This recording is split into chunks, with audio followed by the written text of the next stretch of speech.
आइए अपनी इस परिचर्चा को आगे बढ़ाते हुए हम पुनः अपने उस कॉन्स्टिट्यूशनल डेवलपमेंट की ओर बढ़ते हैं कि किस तरीके से भारत में संवैधानिक विकास हुआ। हम लोग इस परिचर्चा को आरंभ करते हुए इस तथ्य पर भी विचार कर रहे थे कि किस तरीके से प्रारंभिक परीक्षा के जो 2 घंटे हैं उसमें किस तरीके से अपने मनोस्थिति को कांस्टेंट बना करके परीक्षा के लक्ष्य को भेदा जा सके। देखिए मित्रों, ये एक अत्यंत महत्वपूर्ण तथ्य है कि प्रारंभिक परीक्षा का 2 घंटा जो होता है जिसमें कि आपको 150 प्रश्न हल कर देते हैं, ये बहुत ही महत्वपूर्ण होता है। इसमें आपकी मेंटल अलर्टनेस ही सब कुछ है। आप कितने संजीदा हैं प्रश्न को पढ़ने के क्रम में, कितने संजीदा हैं प्रश्न के उत्तर को डार्कन करने में, और कितने संजीदा हैं सरल प्रश्नों को गलत ना होने से रोकने के संदर्भ में। इन्हीं 3 बिंदुओं पे हम लोग देखेंगे। परंतु हम लोग जो संवैधानिक विकास में भारतीय संविधान का जो इवोल्यूशन हुआ है उसके संदर्भ में हम लोग 1858 एक्ट तक आ गए थे कि किस तरीके से ईस्ट इंडिया कंपनी के जो शक्तियों को उसने ब्रिटिश क्राउन ने लिया, फिर अल्टीमेट कैबिनेट में वो चला गया, और 1858 में जो गवर्नमेंट और territories and revenue of India तीनों चीज़ जो है वो ईस्ट इंडिया कंपनी से ब्रिटिश क्राउन में चला गया। मतलब 16वीं शताब्दी से आरंभ हुई ये यात्रा अंतिम रूप से क्राउन के पास पहुंच गई 1858। जब आप इस तरीके से तुलनात्मक अध्ययन करेंगे तो और यहीं पर ये देखना है कि जब ईस्ट इंडिया कंपनी बनी तो उसने किस तरीके से अपने जोग्राफिकल एंड इम्पीरियल पावर के डेवलपमेंट के लिए जो एक्ट है वो आप हिस्टोरिकल हिस्ट्री में देखेंगे। ये चार्टर एक्ट, और ये इसमें केवल पॉलिटिकल पॉइंट ऑफ व्यू से हम लोग डिस्कस कर रहे थे हैं। 1858 के बाद इंडियन काउंसिल एक्ट 1860 बनाया। इसमें जो सबसे इम्पोर्टेंट प्रोविजन थे कि पहली बार रिप्रेजेंटेटिव इंस्टीट्यूशन की बात इसमें हुई। ठीक है, तो कि जो गवर्नर जनरल यहाँ पर होता था उसकी जो एग्जीक्यूटिव काउंसिल थी उसमें कुछ Indian as a non official member आएंगे। जो वाइल जो लेजिस्लेटिव बिजनेस यहाँ पर जो गवर्नर जनरल हुआ करता था उसकी काउंसिल बना दी गई थी। उस काउंसिल में पहली बार रिप्रेजेंटेशन दिया गया इंडियंस को। इसने एक डिसेंट्रलाइजेशन के प्रोसेस को स्टार्ट किया कि बॉम्बे और आपके मद्रास प्रेसिडेंसी में, और statutory recognition of the portfolio system 1861 में आया। ये इम्पोर्टेंट हुआ है, महत्वपूर्ण तथ्य है।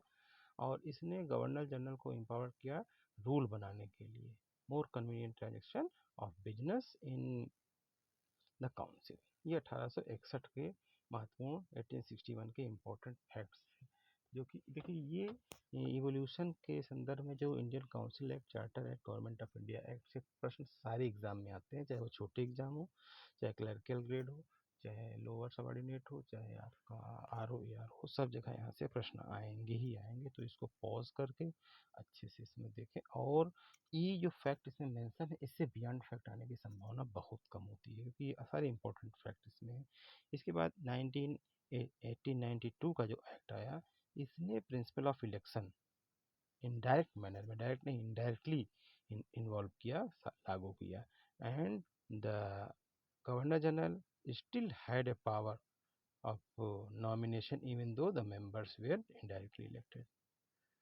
ये आपका 18 फिर उसके बाद important, most important Indian council act of 1909, इसको मॉडले मिंटो रिफॉर्म भी कहते हैं। Lord Morley was the then Secretary of State for India and Lord Minto was the then Governor General of India. इसीलिए मॉडले सेक्रेटरी था और ये governor general था। It change the name of central legislative council to empirical legislative council.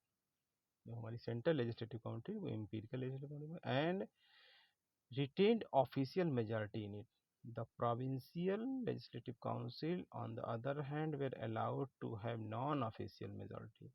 Apart from increasing the size of legislative council, the act also enlarged their deliberative function. The act also introduced a system of communal representation for Muslim by accepting the concept of state separate electorate.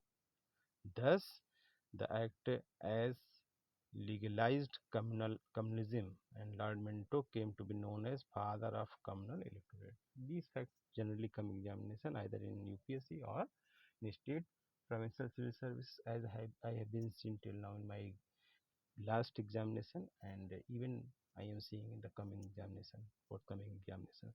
So ये fact आपको जानने ही जानने होंगे। यहाँ से तथ्यात्मक जानकारी जो हम लोग देख रहे हैं किस तरीके से पीछे के तथ्यों को जोड़ते हुए इवोल्यूशन हो रहा है। और अभी आप देखेंगे कि इसमें से बहुत सारी संस्थाएं, चाहे वो विधायी संस्था हो चाहे कार्यकारी संस्था हो, आपको ब्रिटिश गवर्नमेंट की ही मिलेंगी। तो इस तरीके से मित्रों आप इस तथ्य को तो जाने ही जाने कि आपको क्या पढ़ना है और कहाँ से पढ़ना है। सोर्सेस अवेलेबल हैं, लेकिन जो एग्ज़ाम में आने वाले तथ्य हैं वो आपको इसी तरीके से आपको अनुभव के आधार पे जो कोई बताएगा वहीं से आप ले पाएंगे। क्योंकि आपको बुकिश नहीं बनना है, आपको स्मार्ट बुकिश बनना है, स्मार्ट नॉलेज रखना है। तो इस तरीके से हम लोग अभी ये भी चर्चा कर रहे थे कि जो प्रीलिम एग्ज़ाम का 2 आवर होता है उसमें किस तरीके से फैक्ट हमारे गलत ना हो, ये भी ध्यान रखना होगा। तो पहले चरण में आप सबसे पहले प्रारंभिक परीक्षा में आने वाले सभी प्रश्न, सरल प्रश्नों को आप हल कर लें, टिक कर लें, साथ साथ डार्कन करते चलें। उसके बाद उन प्रश्नों पर आप अपना विवेक लगाएं जिसमें आप 50-50% जान रहे हैं, उस पर आप थोड़ा सा रिस्क ले सकते हैं और उसमें से सेलेक्टिव होकर के करें। और जिसको आप बिल्कुल नहीं जान रहे हैं तो नेगेटिव मार्किंग के इस एरा में आप उसको बिल्कुल ना टच करें। इस तरीके से कुछ तथ्यों को मैंने इसमें शेयर किया। पुनः कल मैं अपना पुनः समय निकाल कर इस पर और प्रारंभिक परीक्षा के दृष्टिगत बहुत महत्वपूर्ण तथ्यों को समराइज में प्रस्तुत करूंगा कि किस तरीके से करंट इवेंट को भी अपने आप सामान्य अध्ययन के प्रश्न पत्र में अपडेट रखें और कहाँ से उत्तर प्रदेश लोक सेवा आयोग में करंट समसामयिक प्रश्न ज़्यादा पूछे जाते हैं, उनकी प्रकृति क्या होती है और उनका विश्लेषण हम लोग आने वाले इसमें करेंगे। नमस्कार।